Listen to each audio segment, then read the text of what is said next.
Hi, I'm Pastor Mira, and this is Sermon in 3 Minutes. This past week, we continued looking at the book by Mark Batterson, In a Pit with a Lion on a Snowy Day. We talked a little bit about Benaiah, the character that he talks about throughout the book that comes from the Old Testament. And Benaiah goes into a pit with a lion. It's a snowy day, which was really uncommon in this area and in that time. And Benaiah didn't know when he went into that pit that he would win, but he was certain that God was with him. And in the end, he comes out the victor above the lion. Well, lion chasers are people that thrive in challenging situations.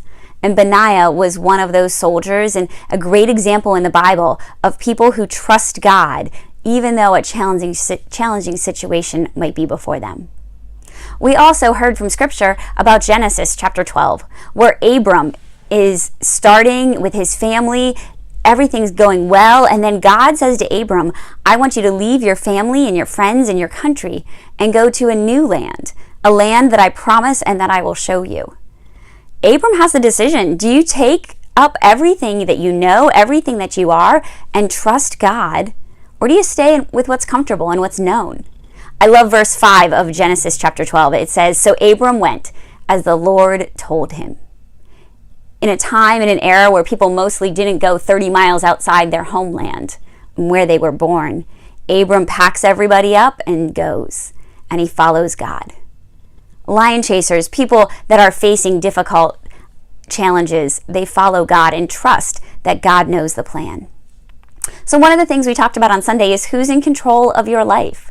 Is it you wanting to know every step, every path, every schedule, or is it God? Are you able to give up control? Are you okay with unanswered questions? And are you willing to take risks to be faithful, trusting that God has a plan for your life? You know, sometimes there are lions in our lives that seem 500 pounds. They're so scary, so big. An example recently, all these hurricanes, everything that's going on in our world, the wildfires out west, it can be scary. Sometimes we blame God for big lions in our life. But lion chasers are people that don't ask, why God? But they ask, where's God? Where's God in this situation? And can I trust that God will be with me? I love this quote by Mark Batterson in this part of the book. He said, lion chasers are humble enough to let God call the shots and brave enough to go where God leads. Lion chasers are humble enough to let God call the shots and brave enough to go where God leads. My prayer for us as individuals at this church, but also for our congregation, is that we would be humble, but we would also be brave. And that's my prayer for you as well. May you follow God, being humble and brave. Hope you have a great week.